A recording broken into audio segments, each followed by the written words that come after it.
Ya, slide sudah share ya, sudah oke ya Bu Ririn. Siap dipersiapkan ya Bu Ririn. Oke, ya, siap. Oke, cek sound oke ya. Oke, saya akan bacakan sedikit tentang kurikulum PT dari Bu Ririn. Bu Ririn nama lengkapnya adalah Ririn Hairul Jannah. Bu Ririn ini lulus dari D3 okupasi terapi FKUI di tahun 2000 ya. Jadi sudah lama, sudah cukup banyak pengalaman nih. Sekarang udah 2021 ya. Dan kemudian melanjutkan pendidikan lanjutan untuk D4-nya lulus D4 Poltekkes ya. Poltekkes Surakarta di tahun 2018. Oh, masih baru nih ya.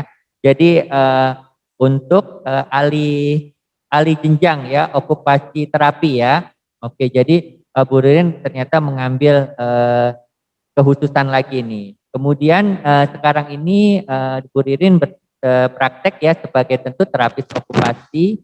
Dan mungkin nanti ada khususannya nih Bu Ririn, apa ya nanti bisa disampaikan ya Bu Ririn. Sekarang di Poli Rawat Jalan eh, eh, Poliklinik ya, Rawat Jalan Anak dan Kesehatan Jiwa Anak dan Remaja Rumah Sakit Jiwa Dr. Suharto Herjan.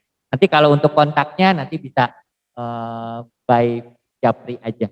Silakan Bu Ririn, waktu your time is now. Ya.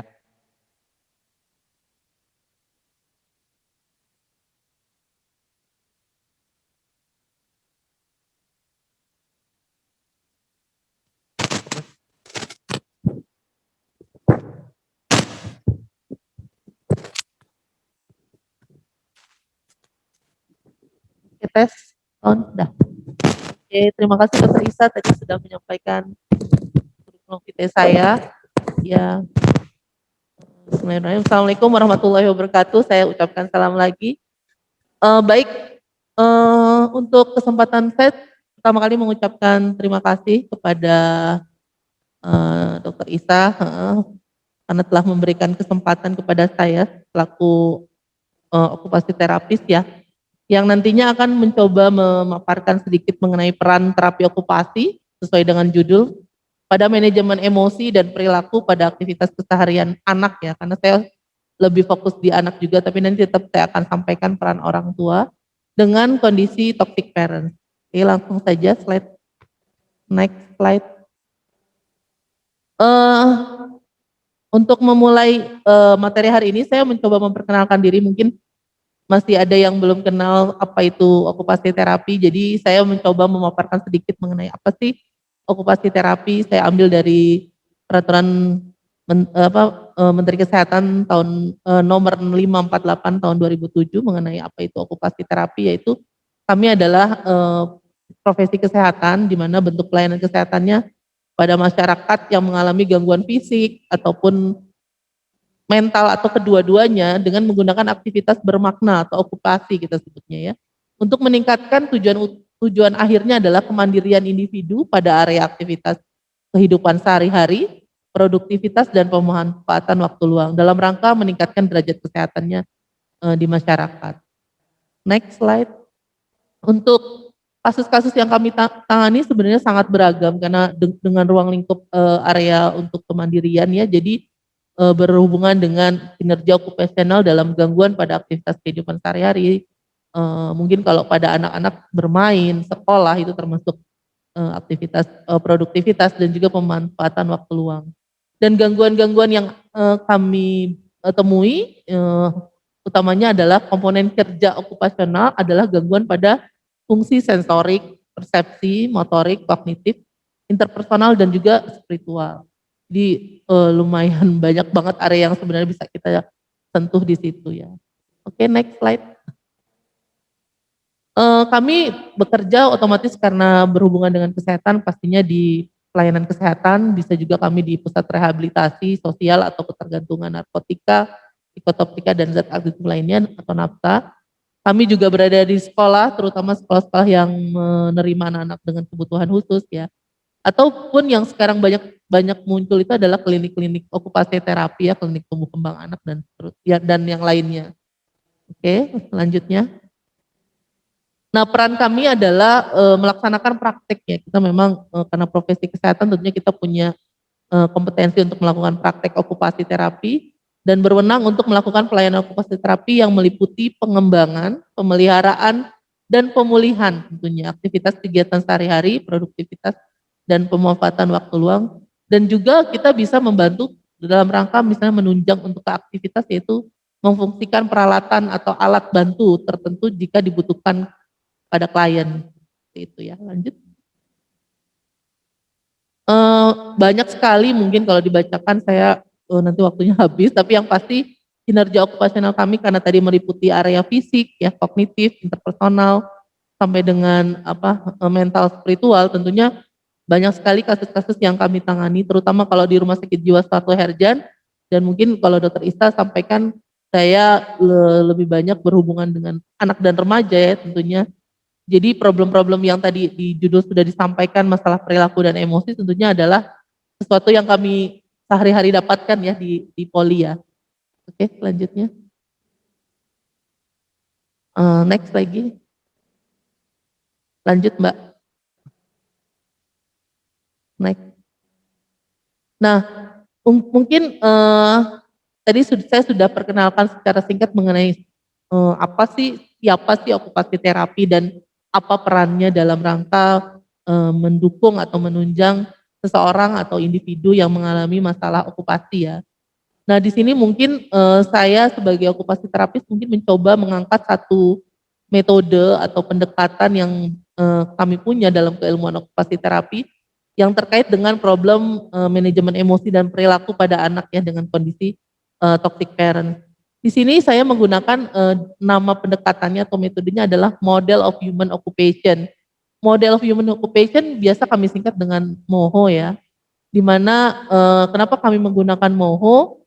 Karena di sini model of human occupation menggunakan model praktiknya berbasis dengan okupasi. Jadi bagaimana ketika anak mengalami masalah perilaku dan emosi tentunya akan menjadi bermasalah dalam aktivitas keseharian. Artinya okupasinya pun akan terganggu. Dan di sini kami menggunakan MOHO karena memang dalam prakteknya sudah banyak penelitian yang juga menggunakan evidence base-nya model of human occupation. Dan di MOHO ini juga kami menggunakan client center approach ya, artinya kita semua sumbernya adalah klien. Jadi memang yang kita tentukan program dan semuanya itu berhubungan dengan kebutuhan klien dan keluarga tentunya. Dan di sini model of human occupation mendukung filosofi okupasi terapi yaitu memandang manusia sebagai makhluk yang holistik dan occupational beings. Jadi tadi mungkin sudah dijelaskan dengan sangat jelas sekali oleh Dr. Safyuni ya Dok dan Dr. Isa mengenai problematika yang terjadi ketika anak mengalami toxic parent sampai dengan permasalahan emosi, kecemasan dan lain sebagainya yang tentunya pasti akan sedikit banyak mempengaruhi aktivitas keseharian anak tersebut. Nah, dan dengan kata lain occupational beings-nya pun ikut terganggu seperti itu. Oke, selanjutnya next. Dalam model of human occupation, di sini manusia dilihat dari 3 komponen yang saling berhubungan, di mana 3 komponen tersebut terdiri dari volition, habituation, dan performance capacity. Di sini mungkin volition di sini seperti value, interest, personal possession. Mungkin kalau dalam bahasa umumnya ini adalah akar dasar seseorang untuk melakukan sebuah occupation, sebuah aktivitas. Seseorang tidak akan bisa melakukan aktivitas kalau dia nggak punya dorongan ya, nggak punya nilai. Kenapa sih saya harus melakukan ini? Kenapa saya harus mengerjakan A? Kenapa saya harus melakukan B dan seterusnya? Dan tentu juga ada hubungannya dengan nilai-nilai yang terkandung di dalam aktivitas tersebut. Apakah ini penting? Ataukah ini nggak begitu penting? Abaikan saja dan seterusnya. Atau juga berhubungan dengan ketertarikan karena udah kesel sama orang tuanya mungkin atau orang tuanya sendiri sudah mendoktrin dengan sebegitunya sehingga interestnya jadi terganggu. Dia merasa tidak punya minat untuk melakukan itu. Jadi banyak hal yang berhubungan dengan volition yang nantinya akan saya angkat ya dalam paparan selanjutnya. Yang komponen berikutnya adalah habituation. Di sini kalau dalam aktivitas tentunya habituation ini adalah sesuatu yang akhirnya kita lakukan secara rutin gitu ya. Ada 2 komponen, ada 2 subsistem, maksudnya 2 komponen yaitu habit dan role. Artinya habit dan peran gitu. Ketika ada masalah dengan perilaku dan emosi, tentunya akan menjadi hambatan anak untuk melakukan aktivitas rutinitasnya, dan tentunya juga akan berpengaruh terhadap peran. Mungkin jadi ada masalah dengan sekolah atau masalah dengan peran sebagai anak, peran sebagai teman, dan yang lainnya. Jadi mungkin di sini tentunya model human occupation menjadikan kami sebagai okupasi terapis menjadi model ya untuk bagaimana kita memberikan intervensi ke anak tersebut. Dan yang paling mungkin yang mungkin menjadi satu ibaratnya apa ya, gray area-nya adalah performance capacity, di mana yang dinilai tadi oleh kita kerja tim gitu ya dok ya, bagaimana performance capacity-nya dilihat berdasarkan asesmen, apakah fisiknya ikut terganggu tadi dengan ada efek samping psikosomatisnya jadi yang muncul, atau menjadi ada keluhan kelelahan atau apa yang pada akhirnya sebenarnya psikologikalnya juga kena, dan otomatis biasanya ada problem dengan kognitif. Jadi tidak mampu untuk fokus, tidak mampu untuk mengerjakan tugas, dan banyak sekali keluhan-keluhan orang tua yang saya tangani itu adalah anak-anaknya jadi malas bersekolah, bahkan sampai mogok seperti itu. Jadi tentunya nanti performance capacity menjadi salah satu alat ukur problem yang didapat ya sama anak-anak tersebut. Oke, next slide Mbak. Saya di sini akan mengangkat masalah pollution, karena menurut saya pollution di sini adalah satu hal yang cukup penting sebagai dasar dari seseorang akhirnya mau melakukan. Ketika terjadi masalah emosi yang sudah dijelaskan dengan jelas sekali oleh Dr. Kapyuni dan Dr. Isa, bahwa problem toxic parent yang terkait dengan akhirnya kinerja okupasionalnya anak gitu ya terhadap aktivitas keseharian, terutama remaja. Mungkin saya agak spesifik di kesempatan kali ini mengangkat remaja ya yang menjadi mungkin contoh case saya, target saya, sasaran saya, karena yang paling sering bertemu dengan saya sebagai kasus-kasus remaja sekitar usia 12 sampai 15 tahun lah ya, mungkin 16 lah maksimal. Jadi di mana di situ juga sudah mulai ada istilahnya pergejolakan ya, gejolak dari sisi hormonal ya, sebagai seorang remaja memiliki peran lain gitu, nggak hanya sebagai anak, tapi dia juga punya teman, dia punya kepentingan-kepentingan lain yang pada akhirnya akan menjadi satu problem. Di dalam tahap pollution, dalam model human occupation dibagi menjadi 3 tahap, yaitu eksplorasi, kompetensi, dan prestasi. Atau exploration, kompetensi, dan achievement ya. Di mana 3 tahap tersebut memiliki istilahnya ciri masing-masing, karakter masing-masing. Di eksplorasi mungkin klien masih sebatas dia diarahkan, jadi belum ada keinginan untuk melakukan sendiri. Dan di sini biasanya yang terjadi efeknya anak-anak butuh sekali support ya, butuh sekali bantuan untuk melakukan aktivitas sehari-hari. Dan di level kompetensi biasanya anak sudah mulai bisa melakukan tentunya dengan aktivitas yang sudah diajarkan sebelumnya, dan dia sudah bisa istilahnya pelan-pelan mulai istilahnya dilepas untuk melakukan sebatas situasi yang sudah terstruktur, yang sudah dibentuk ya. Nah di sini nanti perannya terapis mungkin lebih bagaimana membuat lingkungan itu sesuai dengan kebutuhan anaknya. Nah di level ketiga ini level tertinggi atau level achievement atau prestasi, di mana si anak sudah mumpuni. Mungkin ini kayak Dokter Isa tadi sampaikan, setelah prosesnya berjalan, di mana ini levelnya dia sudah tahu apa masalahnya dia, seperti itu ya.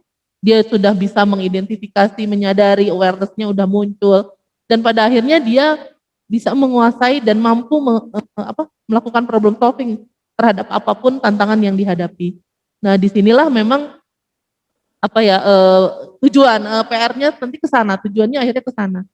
Oh ya, saya tambahkan juga di eksplorasi biasanya mungkin terjadi problem di performance capacity tadi dok. Jadi misalkan karena masalah emosi dia jadi impulsif. Ketika dia impulsif, jadi dia tidak mampu melakukan aktivitas dengan durasi tertentu, dengan tahapan tertentu. Nah di sini tentunya peran okupasi terapis sangat tinggi ya, karena bisa jadi di level ini okupasi terapis mengajarkan performance-nya, skill-nya gitu. Oh ternyata melakukan, anggaplah saya selama ini ya, contoh dari saya, misalnya dia harus mengerjakan tugas di sekolah. Targetnya misalnya dia harus hafalan misalnya. Ternyata anak ini nggak bisa hafalan karena konsentrasinya jelek, memorinya juga nggak bagus. Akhirnya kita belajar untuk melatih memori itu. prinsipnya adalah kalau mungkin kalau dengan kasus toxic parent ya anaknya nggak ada masalah gitu ya Dok, ya, secara kognitif. Tapi ketika emosi dan perilakunya bermasalah, tentunya akan menjadi hambatan untuk melakukan performance capacity di level eksplorasi.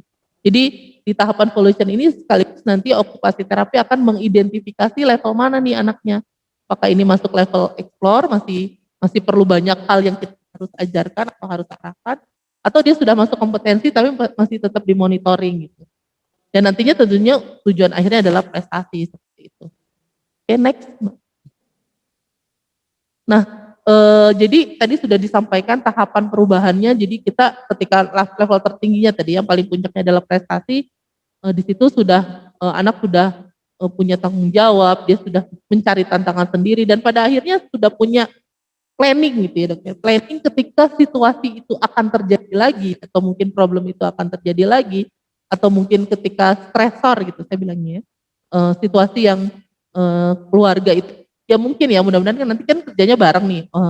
Orang tua diberikan intervensi, anak pun diberikan intervensi di situ kita akan membuat situasi bagaimana ketika kamu menghadapi situasi yang mungkin tidak terprediksi apa yang kamu lakukan. Nah di level prestasi ini anak sudah mampu bisa mengidentifikasi problem solvingnya seperti apa. Di level kompetensi anak sudah, kalau level kompetensi mungkin lebih rendahnya, tapi sedikit banyak dia sudah tahu kalau itu salah dia tahu, dia udah bisa menentukan tujuan, menunjukkan rasa bangga dan seterusnya. Di level eksplorasi masih mungkin curious-nya, keinginan tahunya yang masih tinggi. Tapi mungkin ketika harus mengerjakan masih butuh arahan orang lain. Jadi tapi sudah mulai ada keinginan untuk memulai sebuah aktivitas walaupun istilahnya belum selesai. Jadi baru ingin tapi pada saat pelaksanaan perlu membantu seperti itu. Oke, next. Jadi kalau boleh saya contohkan dalam kasus, mungkin sharing kasus ya. Jadi di sini sebenarnya banyak banget strateginya yang bisa kita lakukan.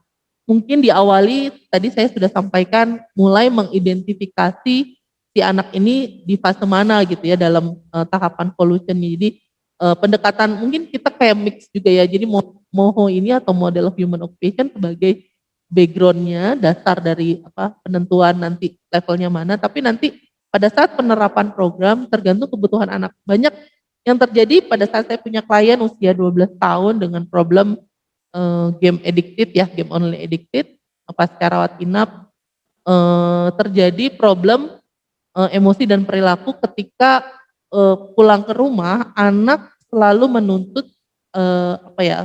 gadget. Jadi peralihan dari gamenya itu akhirnya dilarikan ke handphone atau yang lain. Dan kadangkala disinilah ya orang tua merasa tidak kuasa untuk menolak. Padahal sebenarnya apa yang dilakukan anak tidak lepas dari bagaimana support dari orang tua dan yang jadi masalah juga Dok, sambil curhat ya sekalian.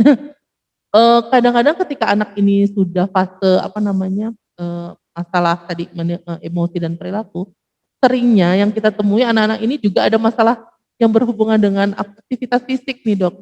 Jadi contohnya misalnya dia jadi malas untuk melakukan aktivitas, mager dan pada akhirnya yang dilakukan adalah dia hanya makan. Dan ketika dia makan, yang ada adalah dia badannya tambah. Dan itu sangat berdampak terhadap tenaga yang dikeluarkan gitu. Jadi ya memang akhirnya memasalah dengan mager, akhirnya tenaganya dipakai buat emosional dan dia terusnya seperti itu. Nah tugasnya okupasi terapi di sini bagaimana memberikan dorong. Bisa saja programnya berhubungan dengan bagaimana kita membuat di level eksplorasi mungkin kita mengarahkan kebutuhan-kebutuhan apa nih yang harus dilakukan. Misalnya ternyata ya, dia misalnya problemnya karena mager, berarti dia butuh aktivitas fisik untuk menyalurkan energi tersebut. Oh berarti kita akan pendampingan melakukan aktivitas fisik. Kita akan susun kegiatan yang berhubungan dengan aktivitas fisik seperti olahraga dan seterusnya. Oke, kalau di level 2 misal di level kompetensi tadi, dia mungkin secara performance kapasitinya sudah mulai membaik. Tapi mungkin perlu konsistensi, saya bilangnya gitu. Perlu konsistensi dalam rangka supaya aktivitas itu menjadi balance gitu ya, menjadi kembali seperti awal, seimbang, ada tadi yang 3 area tadi Dok, ada aktivitas keseharian, ada produktivitas, ada leisure. Yang terjadi Dok, selama saya pegang klien ini, mungkin dia leisure-nya oke, yaitu dia olahraga ini itu, tapi produktivitasnya yang nggak oke. Jadi pada saat di sekolah, apalagi sekarang Zoom ya Dok, pandemi, tentunya itu akan tambah lagi satu tantangan. Dia harus duduk tenang melihat Zoom itu, dan itu membutuhkan ketahanan. Ya dengan daring itu dia membutuhkan ketahanan. Tentunya itu akan jadi satu masalah sendiri lagi kalau memang kondisinya dia sulit untuk mempertahankan konsentrasi. Nah di level kompetensi biasanya saya mengarahkan untuk pembuatan jadwal aktivitas harian, di mana sistemnya kontrak. Orang tua, anak, dan saya sebagai profesional terapis akan membuat sebuah kontrak, di mana kontrak tersebut akan menjadi salah satu kayak perjanjian gitu ya. Kalau dia melakukan ini, nanti konsekuensi yang didapatkan apa. Tapi memang bukan berbentuk reward ya, mungkin ini behavior modifikasi, tapi mungkin larinya lebih kayak pembentukan habit baru gitu, seperti itu. Nah tentunya, nah ini di sini di strategi based on MOHO ini kita mungkin bisa membuat pengembangan struktur, kita bernegosiasi terhadap apa yang mau dilakukan itu di level kompetensi. Nah kalau untuk sampai ketika dia sudah mampu melewati level kompetensi dan akhirnya menduduki level prestasi atau achievement, di sini mungkin kita lebih ke monitoring ya.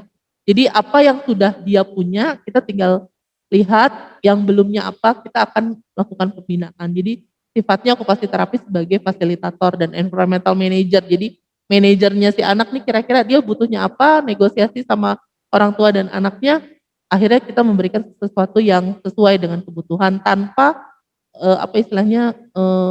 terpengaruh oleh si toksiknya tadi. Mudah-mudahan dari situ lama-lama anak jadi lebih mampu untuk melakukan aktivitas keseharian.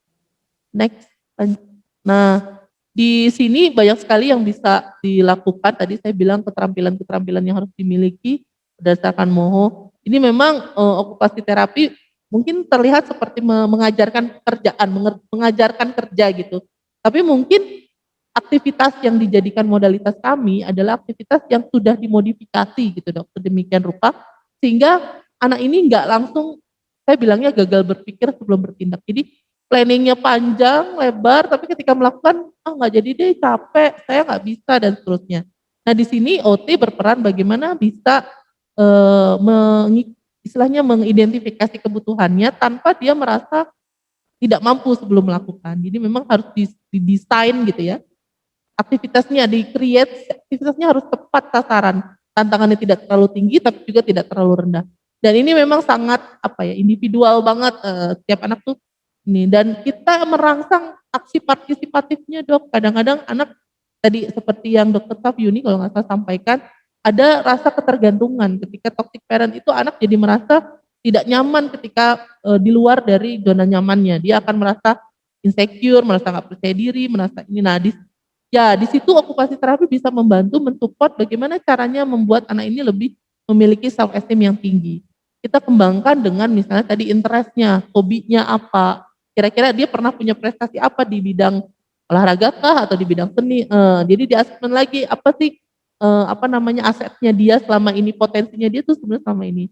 Di klien saya ternyata klien saya ini pintar matematika dok, yang 12 tahun itu ternyata, tapi saat ini potensi yang ada itu nggak bisa ngedongkrak karena dia cenderung jadi males belajarnya, konsentrasinya jelek, ya tadi nggak tahan lama untuk duduk, jangankan untuk belajar. Duduk aja 5 menit itu kayaknya susah banget, jadi senangnya ya mondar-mandir dan seterusnya. Iya seperti itu. Nah, kombinasi teori dan praktik ya iyalah, karena mungkin enggak cuma sekedar konseling kita ngobrol tapi langsung aplikasi. Aktivitasnya gimana nih? Ayo coba dilakukan. Kita yang ngukur sendiri. Ini udah benar apa enggak? Udah sesuai atau belum gitu. Nah, itu jadi hal yang perlu kita terus monitoring. Selanjutnya, next. Nah, di dalam lingkungan sekarang, kalau tadi kita berhubungan dengan anak ya, maksudnya anak, kita terapis dan keluarga ya tentunya. Sekarang kita juga melihat bagaimana kebutuhan lingkungan. Kadang-kadang stresornya bisa jadi lingkungan. Lingkungan sosial itu memang banget terjadi dok. Jadi misalnya keluarga udah oke nih menahan untuk dia tidak melakukan aktivitas kayak tadi game addicted ya. Ternyata di luar teman-temannya masih main. Nah disinilah yang memang kita perlu ada remediasi, banyak hal yang harus diberikan ya. Terus outcome-nya tujuannya harus terukur. Jadi kalau misalnya ada klien saya gini, oh saya bisa nih sit up atau push up, tapi nyatanya nggak pernah bisa. Jadi dia cuma bisa prakteknya nggak ada. Nah ini juga perlu direvisi. Jadi memang benar-benar intervensinya tuh harus kadang-kadang kayak puzzle ya, bongkar pasang dan nggak bisa langsung plus gitu. pas gitu ya, klik gitu tepat. Jadi memang harus banyak eksplorasi dan benar tadi Dokter Isa di level keberapa itu keterbukaan kalau misalnya keluarga masih kayak setengah-setengah, tidak semua data yang harusnya disampaikan tentunya itu akan menjadi tantangan tersendiri buat kita ya. Oke lanjut Mbak.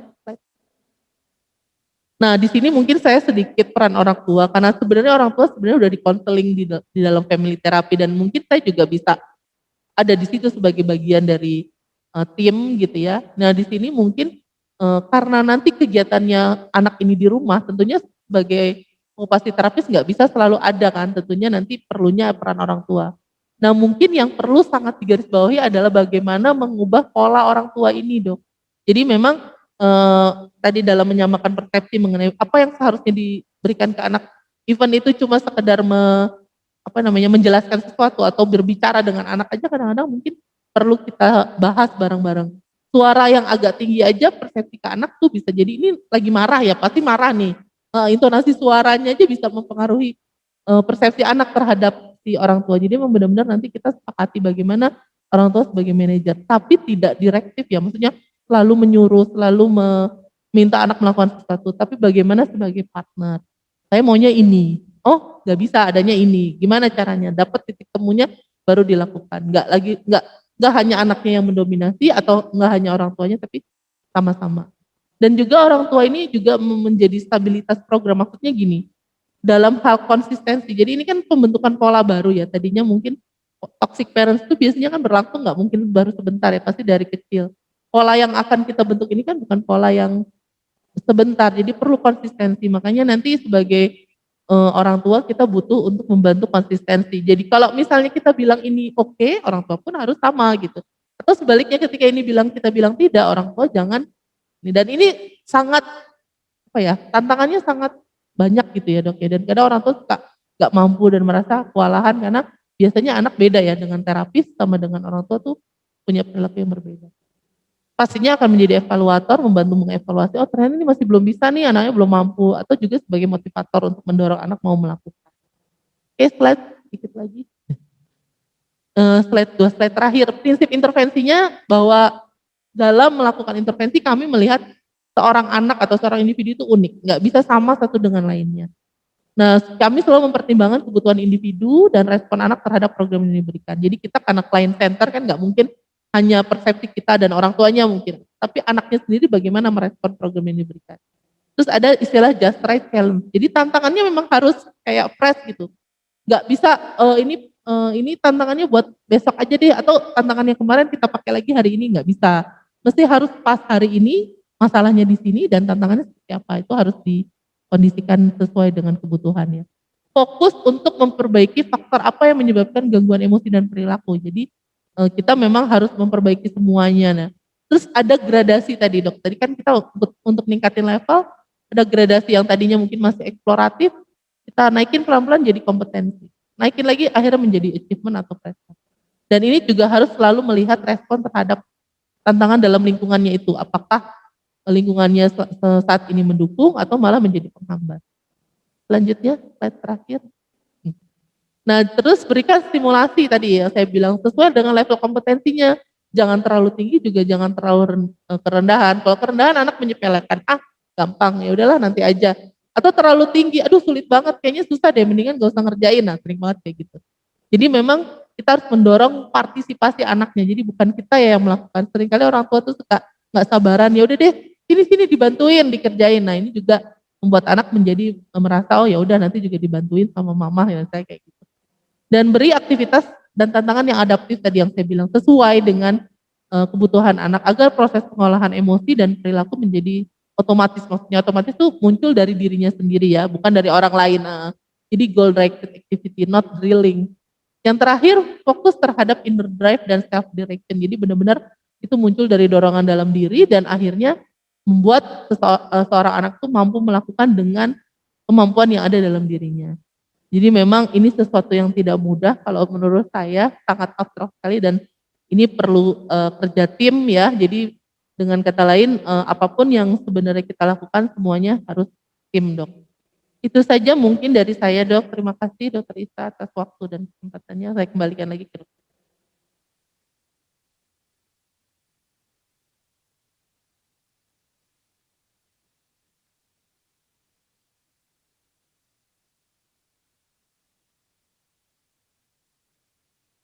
15 menit ya, 15 menit untuk sesi tanya jawab. Silakan apabila ada yang mau bertanya bisa raise hand di webcamnya. Kemudian kalau ada yang mau menulis juga bisa di kolom chat room. Nanti akan kita bacakan.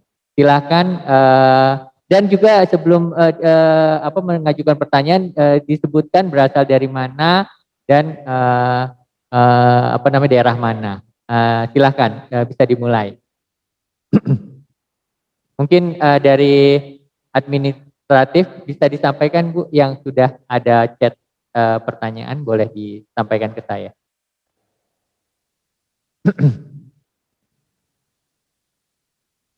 Ya, Dokter Safiuni sudah online. Ya, terima kasih dokter. Kita bergabung lagi untuk sesi tanya jawab ya dok.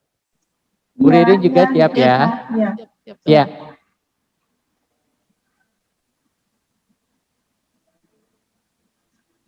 Iya. Boleh dibacakan? Oh, raise hand dari Dokter Ihsan. Iya, silakan Dokter Ihsan untuk menyampaikan pertanyaannya. Ditujukan kepada siapa dan berasal dari mana dok ya? Mungkin di daerah mana gitu atau di Jakarta? Silakan dok. Oh, masih di unmute, di mute itu dulu. Di open mic. Ya, silakan. Halo, assalamualaikum. Waalaikumsalam warahmatullahi wabarakatuh. Silakan. Pertanyaan ditujukan kepada Dokter Isa. Bagaimana kita mencegah apabila toxic parent-nya ini dari lingkungan luar gitu ya? Dalam artian kita ini sebuah keluarga, misalkan kan sebenarnya dalam Islam pun juga sebaiknya tidak tinggal bersama keluarga gitu ya dok. Nah namun dari pihak istri menaruh keluarganya di rumah tangga kita gitu dok. Nah ini hal yang tidak baik sebenarnya untuk perkembangan anak, kan tadi ada model contoh multi orang gitu ya tadi ya, kalau nggak salah saya lihat gitu. Nah cara mencegahnya itu atau cara membilangkannya itu bagaimana ya dok ya supaya tidak terjadi hal yang rumit gitu dok? Iya, kalau boleh tahu kliennya usia berapa ya, Dokter Ihsan? Remaja atau masih di bawah 10 tahun? Jadi kliennya itu sudah menikah dok itu. Oh sudah menikah ya? Kliennya sudah menikah, kemudian orang tuanya ikut di dalam rumah tangga itu, gitu kan? Kemudian ya mungkin jadi dalam hal ini gitu ya. Iya. Kalau boleh tahu Dokter Ihsan dari mana dok? Ini daerah mana? Di Jakarta Timur dokter. Oh dari Jakarta Timur. Oke, terima kasih Dokter Ihsan dari Jakarta Timur. Untuk pertanyaannya cukup menarik ya. Yang bisa saya sampaikan di sini terkait dengan toxic parent, memang dinamika yang tadi terjadi kan pada orang tuanya ya, pada orang dewasa ya, karena mungkin ada jadi muncul extended family ya, jadi ada keluarga lain ya yang masuk di dalam satu atap ya di rumah tersebut ya. Nah ini yang mungkin perlu sebaiknya betul sekali ya kita mengeliminasi ya untuk tadi keluarga lain yang datang ke rumah tersebut ya, karena ini bisa mengganggu pengorganisasian dari struktur keluarga tersebut gitu ya. Nah, apalagi nanti kalau ada anaknya, tentu ada kebingungan nih ya dalam peran pengasuhan. Nah, di sini yang bisa disampaikan di dalam terapi keluarga tentu adalah kita mengundang ya untuk masing-masing anggota keluarga untuk mendiskusikan tentang perihal ya ini mungkin kondisi ekonomi ya yang membuat rumahnya harus bareng-bareng begitu ya. Nah, ini yang tentu kalau memang tampak ada toksik ya, ini mungkin kayaknya toksiknya bukan ke anak dan remajanya, tapi kepada pasangan keluarga yang lain ya. Nah ini yang bisa dilakukan di dalam family therapy ya, terapi keluarga ya. Ya saya rasa pasti yang tadi tinggal menumpang ya itu kan masih anggota keluarga juga ya sebenarnya. Ya mungkin ada dia punya kakaknya bawa pasangan ya bisa juga ya, atau adiknya masih tinggal di situ ya. Nah ini yang tentu kita akan undang untuk dilakukan sesi family therapy ini. Nah, memang family therapy ini butuh itu kesepakatan tadi kontrak, dia mau nggak ini datang dan untuk mendiskusikan, karena kita nanti akan mengurai masalahnya apa nih, apakah keluarga tersebut jadi nggak nyaman karena ada kehadiran ini, dan mungkin nggak bisa ngomong karena mungkin dia orangnya nggak senang ini bikin problem gitu ke orang lain. Nah, ini nanti di dalam sesi konseling ya atau psikoedukasi ini akan terurai nih apa masalahnya. Nah, tadi kalau mengenai sikap individualnya ya tentu kalau di dalam konteks terapi keluarga ya tentu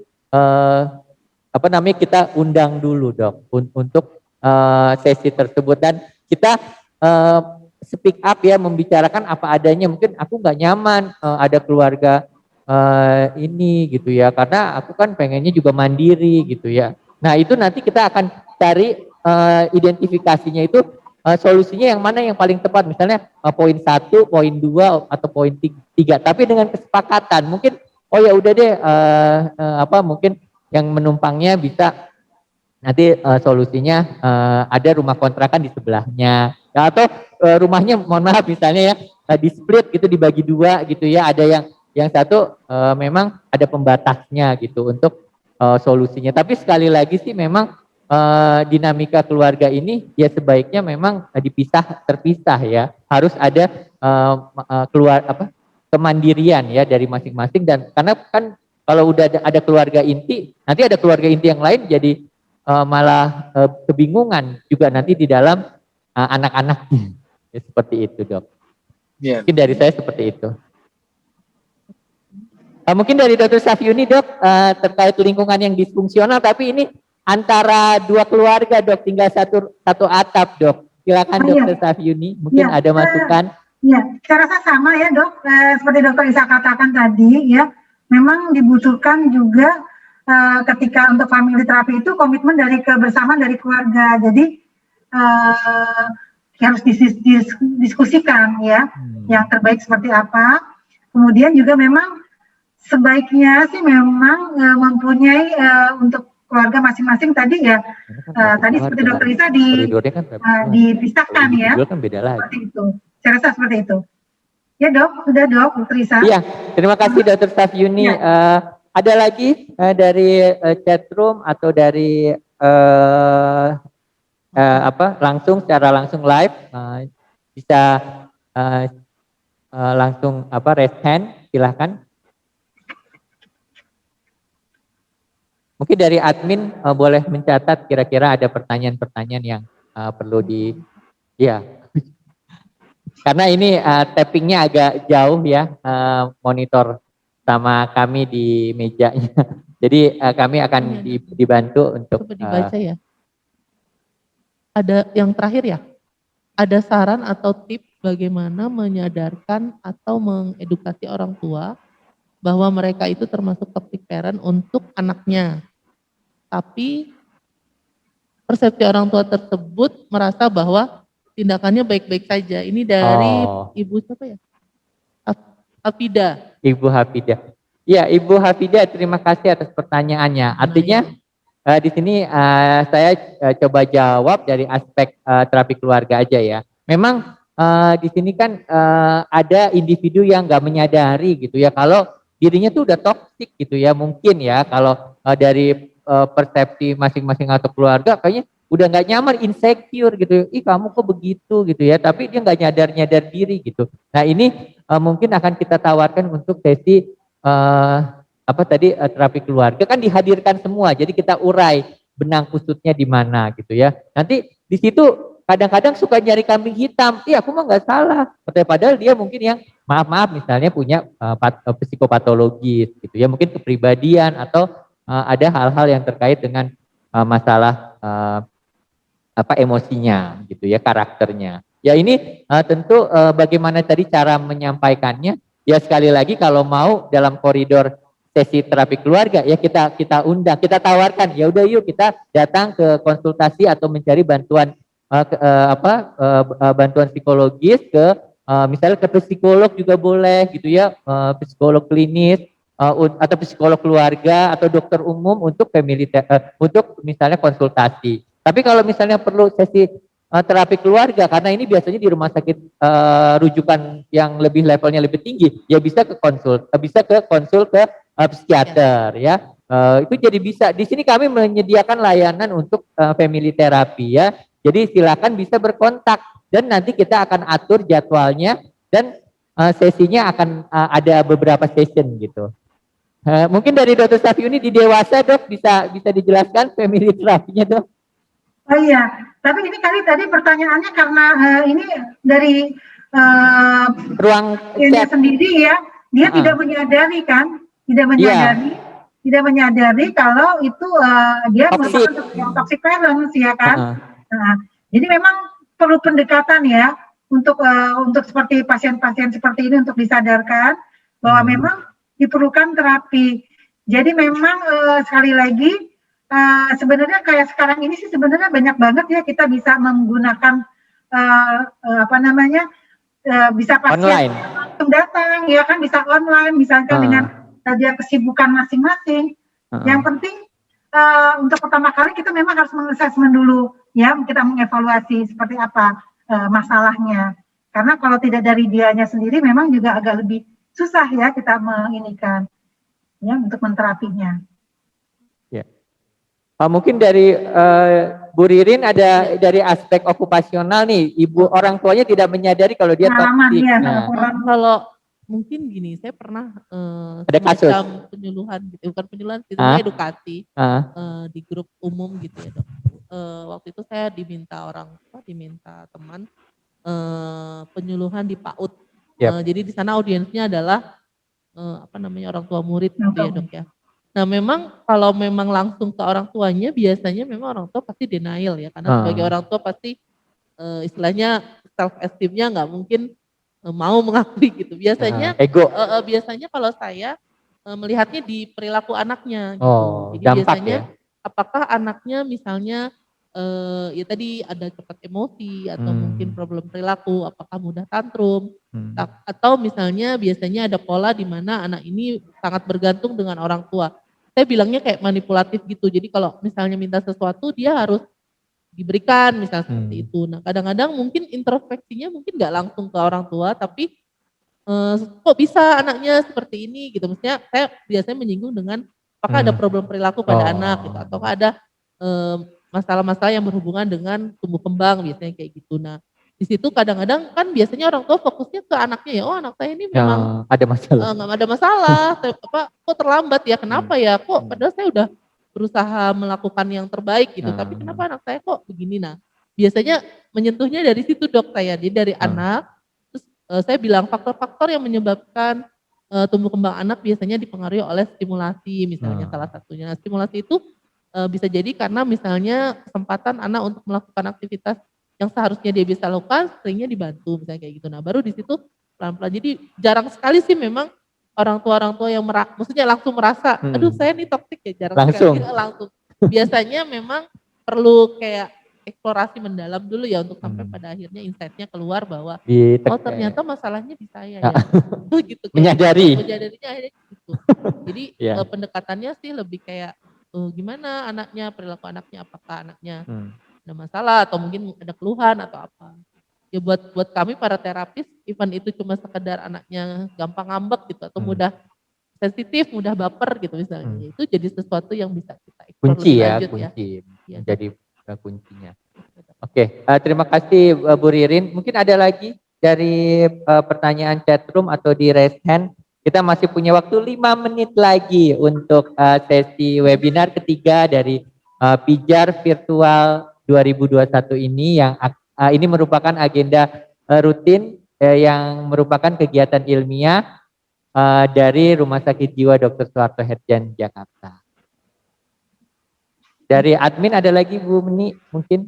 Belum ada ya? Mungkin saya boleh nggak? Oh, sharing kasus mungkin. Enggak, maksudnya gini, tadi ada satu hal yang mungkin menarik ya. Dibilang apakah tadi dikatakan toxic parent, mereka itu termasuk toxic parent. Nah, jadi untuk mengidentifikasi sebenarnya apakah toxic atau tidak, apakah cukup dengan kayak tadi ya dokter Safini ya, misalnya dokter Oh, yang kenali memberikan tanda, materi iya. terus banyak maksudnya ada kisi-kisinya nih, Oh, tanda dan video. gejalanya, seperti Iya, itu. iya. Apakah itu sudah cukup menjadikan misalnya Menyadari, orang tua menyadarkan. itu adalah toksik, atau memang perlu kayak ketemu dokter, ketemu psikiater untuk lebih Konsultasi. lanjut gitu. Karena maksudnya jangan juga jadi salah persepsi gitu, apapun yang dilakukan jadi toksik misalnya gitu ya. Karena ini kan orang tua sekarang kan orang tua modern ya, dimana biasanya banyak sekali bahan bacaan atau apa booking segala macam, yang pada akhirnya juga salah kaprah juga membacanya gitu. Tentunya kan kalau kita kan punya kompetensi untuk melihat lebih lanjut ya dok. Nah, apalagi self diagnosis ya. Baiknya gimana dok, dokter Safini atau dokter Sista, untuk bisa memang ya ini benar toksik atau ini sebenarnya bukan toksik, tapi sebenarnya ada kecenderungan atau gitu.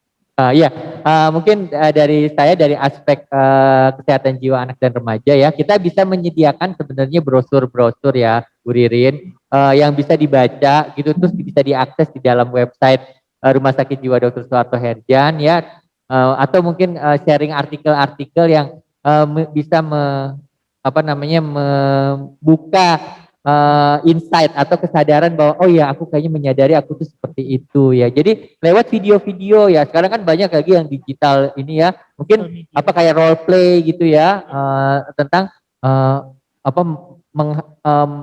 melabeling anak gitu, maksudnya bully kepada anaknya gitu ya, itu bilang ih kok aku seperti itu ya gitu. Nanti baru biasanya nanti dia akan datang sendiri chat gitu ya, misalnya dok kayaknya saya ini dia perlu konsultasi deh, kayaknya saya tuh tipe keluarga yang seperti yang tadi disampaikan Dr. Safiuni gitu ya. Mungkin dari webinar ini akan memberikan juga ini kesadaran untuk berkonsultasi. Jadi jangan malu untuk berkonsultasi ke psikiater ya, ke psikolog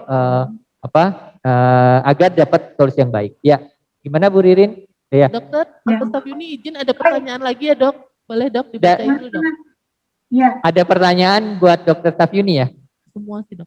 Sekarang banyak dari Dokter Iin Indriani, Dokter Iin Indriani dari Pandeglang bertanya, sekarang ini banyak orang tua yang dua-duanya bekerja, sudah mengirim anak ke pesantren atau boarding school saat usia anak masuk SD dok. Masuk SD. Dengan alasan tidak bisa mengajarkan, maksudnya tidak ada waktu. Sibuk, ya, tidak ada waktu. Apakah ini dibenarkan secara psikologis? Saya Dokter Iin dari Pandeglang. Oke, terima kasih Dokter Iin dari Pandeglang, cukup jauh ya areanya.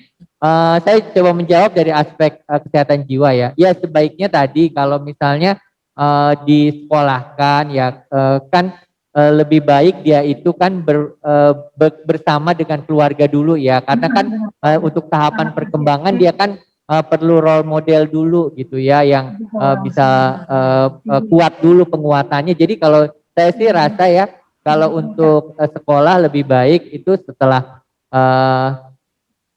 sekolah sebenarnya ya, kalau dari prinsip sekolah menengah pertama selesai dulu, jadi SMA aja gitu mulai masuk misalnya pesantren gitu atau Islamic boarding school gitu ya. Cuma kalau sekarang kan ada yang SMP dimulai gitu ya. Saya lihat kan krisis identitas kan baru dimulai di SMP gitu ya. Jadi kalau misalnya dia mengalami hal itu tapi dia berada di lingkungan yang tadi bukan keluarga inti gitu ya, itu takutnya ada gejolak gitu ya. Jadi lebih baik sih saran dari saya setelah boarding mulai setelah SMA, setelah SMP begitu. Jadi tadi yang apakah bagus ya, sebaiknya sih di keluarga dulu gitu. Ya. Mungkin dari Dokter Safini dok? Ya, saya setuju. Memang sebaiknya untuk anak-anak ya sebaiknya sebelum dia dilepas ya keluar, sebaiknya di lingkungan keluarga dulu. Jadi dia jadi kan ya, jadi karena apa ya? Tadi yang benar kata Dr. Isa adalah model peran dulu, dia harus sudah kuat itu. Tapi memang kita juga tiap anak itu memang berbeda ya. Ada berbeda ya. Ada yang memang sejak kecil itu dia memang sudah kelihatan mandiri, ada kan seperti itu. Tapi ada juga anak yang memang ternyata masih butuh perhatian dan bantuan dari orang tuanya. Saya rasa lebih baik disesuaikan dengan apa ya, ibaratnya kita ada namanya suatu siklus kehidupan ya, di mana ada tahapan-tahapan ya, yang mungkin Dokter Isa lebih tahu tentang tahapan-tahapan siklus anak ya Dokter Isa ya, di mana yang bisa pada saat itu anak sudah bisa dilepas sendiri ya untuk bisa lebih mandiri. Saya rasa itu ya. Iya. Dari Bu Ririn mungkin ada dari aspek psikososial, aspek okupasional mungkin. Iya. Memang ada pengalaman sih dok, jadi waktu itu ada klien umur 11 tahun, orang tuanya seorang guru, justru memang beliau sebenarnya ngobrol awalnya karena pengen menyekolahkan anaknya di pesantren seperti itu, tapi memang ada ya dari orang tua kadang kan punya feeling gitu ya Dokter Sabiuni, Dokter Isa, jadi sebenarnya feeling yang dimaksud itu sebenarnya sebuah hal yang harusnya bisa dieksplor ya, apakah memang, jadi kebetulan riwayat anaknya memang dulunya semacam delay speech gitu kan, dan pada akhirnya di usianya yang 11 tahun ini masih kadang-kadang muncul masalah dengan sosialisasi dan lain sebagainya. Jadi pada saat itu mungkin kalau dari saya, ya seperti tadi Dokter Isa sampaikan, Penguatan. kadang-kadang kan sekarang udah ada istilah pra-remaja ya dok. Nah pra-remaja itu justru munculnya di umur 10 tahun ya, 10 sampai 12 lah ya sebelum menuju remaja. Nah di dalam pra-remaja sendiri biasanya akan muncul juga tuh perilaku-perilaku yang kadang-kadang enggak optimal juga ya. Jadi sebenarnya bisa jadi bumerang juga sih kalau memang dimasukkan, artinya gini, kalau memang nanti pesantren akhirnya jadi mandiri, kadang-kadang alasannya kemandirian ya dok ya, untuk pesantren itu alasannya kemandirian. Tapi menurut saya sih pribadi, kalau biasanya kita kan memang harus melihat secara keseluruhan gitu. Holistik. Ya makanya kalau bahasa okupasi terapi performance capacity-nya udah siap atau belum gitu bahasanya dok. Ini dari aspek fisiknya, kognitifnya, siap dilepas. Iya, sama psikososialnya, karena saya juga punya ponakan yang lulus SD masuk pesantren itu dengan seluk-beluk ya ada aja. Rona-ronanya gitu, ya. Benar dok. Ya kalaupun memang, ya makanya memang kan sekarang ini banyak sekali tantangan ya buat anak-anak dan remaja ya untuk menghadapi zamannya itu teknologi dan lain sebagainya, tadi Dokter Sabiuni juga sampaikan, dan menurut saya ini butuh kerjasama. Iya kerjasama, dan mungkin kita pembelajaran yang mendalam nih untuk akhirnya memutuskan ya ini kayaknya cocok deh pesantren, atau ya ini kayaknya mesti nanti dulu kita maksimalkan dulu gitu. Tunggu dulu ya. Karena balik lagi sih niatnya mama, insya Allah ya kalau niatnya memang itu baik ya insya Allah kan akan dimudahkan sama Allah gitu. Tapi kalau memang itu akhirnya malah jadi problem ke anaknya, nanti masalah perilaku dan sebagainya, ini mesti kita, dampak kita ini dulu ya, kita identifikasi dulu, kita asesmen dulu. Itu Dokter Isa. Iya.